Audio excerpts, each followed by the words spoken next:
Berangkat dari pasal 28D Undang-Undang Dasar Negara Republik Indonesia tahun 1945 yang menyatakan bahwa setiap orang berhak atas kepastian hukum yang adil.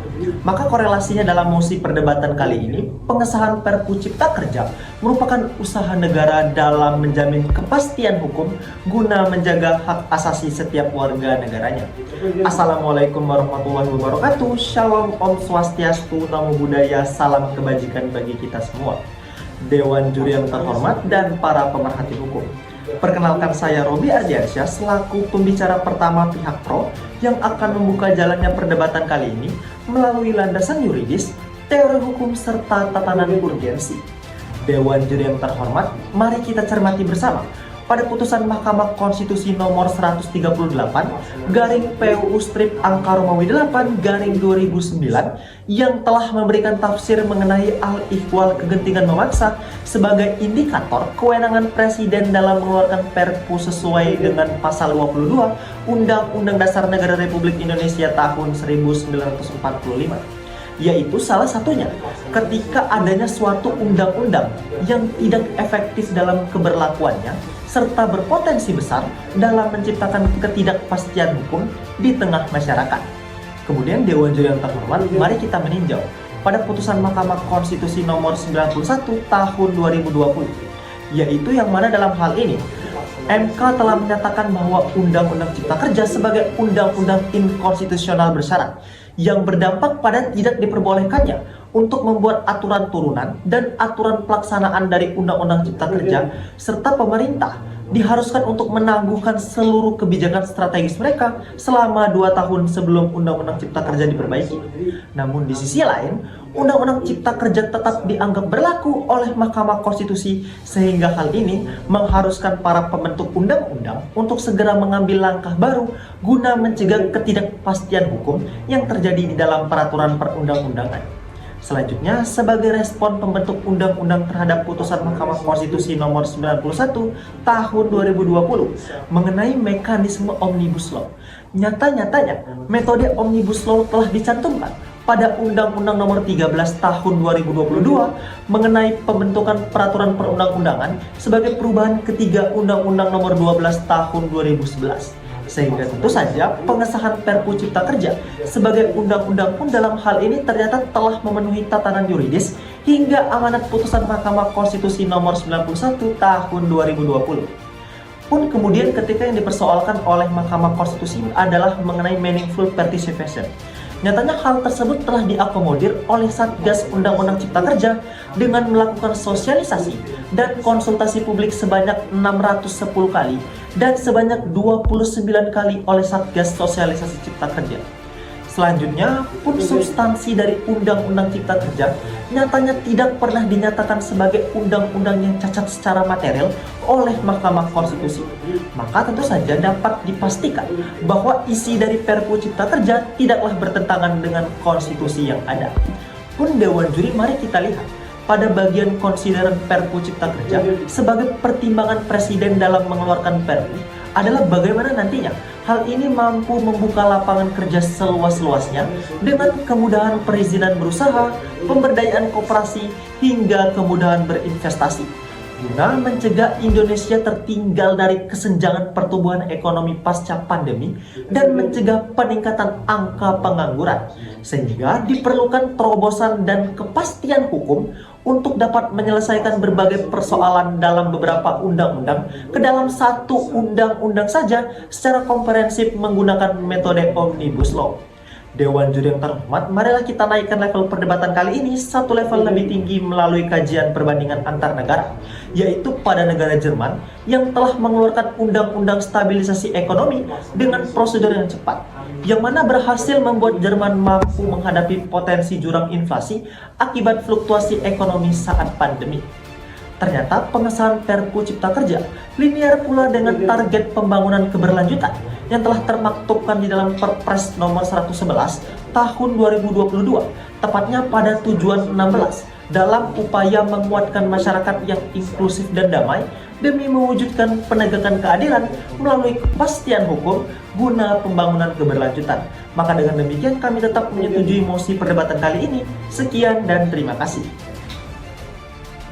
Like semper David Remedium, hukum selalu memberi obat. Namun alih-alih memberi obat bagi kebutuhan masyarakat, pemerintah justru malah semakin membuka lebar-lebar luka masyarakat terhadap UU Cipta Kerja dengan malah menerbitkan Perpu nomor 2 tahun 2022 tentang Cipta Kerja. Assalamualaikum, Shalom, Om Swastiastu, Namo Buddhaya, dan salam kebajikan.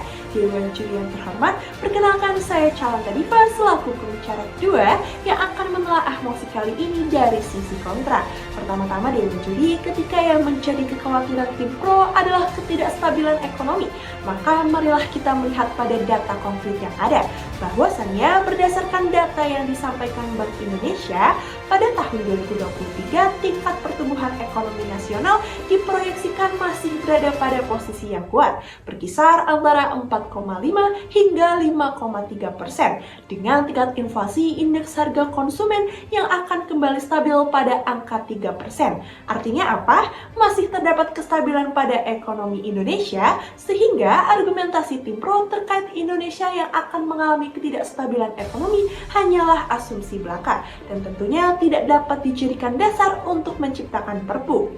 Kemudian Dewan Juri, marilah kita menilik dari fakta yuridis yang ada, yakni dari putusan MK nomor 91/PUU/18/2020 yang mengamanatkan untuk diperbaikinya UU Cipta Kerja dan larangan terhadap pemerintah untuk mengeluarkan segala bentuk kebijakan baru yang berhubungan dengan UU Cipta Kerja. Namun, apakah pemerintah mengindahkan hal tersebut?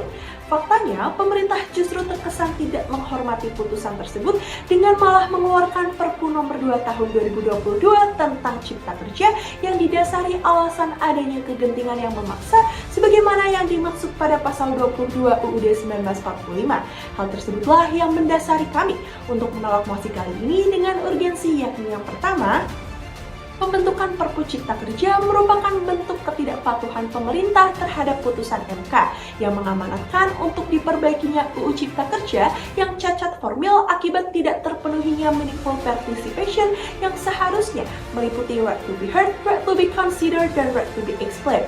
Dewan Juri, pengesahan Perpu itu sendiri juga tidak mampu menciptakan meaningful participation karena Perpu merupakan hak subjektif Presiden yang dikeluarkan tanpa adanya pembahasan bersama DPR dan dalam keadaan mendesak.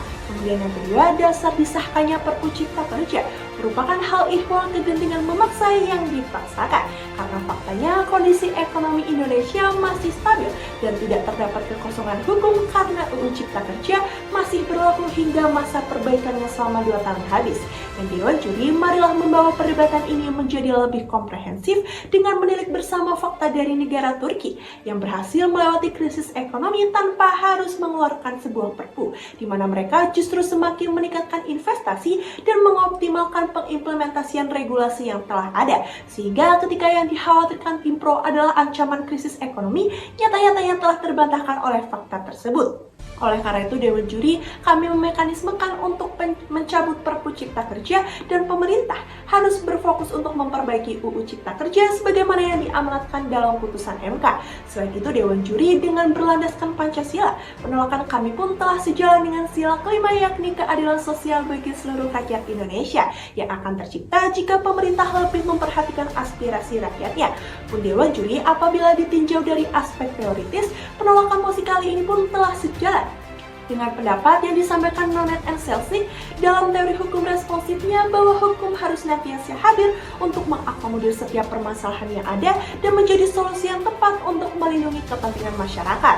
Namun nyata-nyatanya Perpu Cipta Kerja justru malah melukai hati masyarakat. Kemudian Dewan Juri, sebagai penutup cakrawala perdebatan kali ini, mari menilik bersama Perpres nomor 111 tahun 2022 yang mengamanatkan adanya pembangunan yang berkelanjutan atau SDGs, tepatnya pada tujuan nomor 16 yang menjamin pengambilan keputusan yang responsif, inklusif, partisipasif, dan representatif di setiap tingkatan, yang mana seharusnya juga dapat diimplementasikan pada pengambilan keputusan terhadap regulasi baru yang akan diterapkan kepada seluruh orang. Oleh karena itu, Dewan Juri, berdasarkan argumentasi yang telah dipaparkan, telahlah tepat untuk berdiri pada sisi tim kontra yang telah memiliki argumentasi yang berdasar pada landasan filosofis, yuridis, sosiologis, maupun kajian teoritis, dan kajian perbandingan antar negara yang lebih komprehensif. Dengan demikian, kami tetap menolak mosi kali ini. Sekian dan terima kasih. Dewan Juri yang terhormat, nampaknya baik tim pro maupun tim kontra sama-sama memiliki tujuan yang mulia, yaitu sama-sama menginginkan kemakmuran bagi seluruh masyarakat Indonesia. Namun tim pro dan tim kontra sama-sama baiknya juga dalam memberikan fakta yang mendukung argumentasi mereka. Tim pro mendalilkan bahwasannya penerbitan Perpu nomor 2 tahun 2022 tentang Cipta Kerja telah memenuhi syarat penerbitan Perpu yang tertuang dalam peraturan perundang-undangan. Tim pro menyatakan hal ihwal kegentingan memaksa telah terpenuhi sehingga Perpu nomor 2 tahun 2022 tersebut dapat dibenarkan. Selain itu, tim pro pun mendasarkan argumentasi utama mereka pada adanya kegentingan real ekonomi, yang mana Perpu Cipta Kerja diharapkan dapat membuka lapangan kerja yang seluas-luasnya dan dengan itu terjadi kemudahan perizinan berusaha, pemberdayaan koperasi, hingga kemudahan dalam berinvestasi.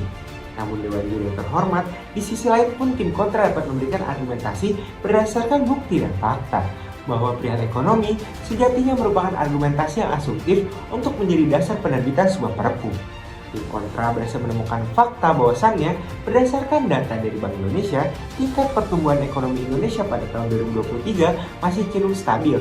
Pun secara yuridis, tim kontra pun meyakini hadirnya Perpu nomor 2 tahun 2022 tersebut tidak memenuhi syarat penerbitan Perpu. Bahkan dapat dikatakan bahwa Perpu tersebut merupakan bentuk pengabaian pemerintah terhadap putusan MK. Dalam putusan MK nomor 91/PU strip angka Romawi 18/2020, Mahkamah Konstitusi memerintahkan agar UU Cipta Kerja diperbaiki selama jangka waktu 2 tahun. Salah satu hal yang harus diperbaiki ialah right to be heard, right to be considered, dan right to be explained, yang sampai saat ini belum dapat diakomodir dengan adanya Perpu nomor 2 tahun 2022 ini.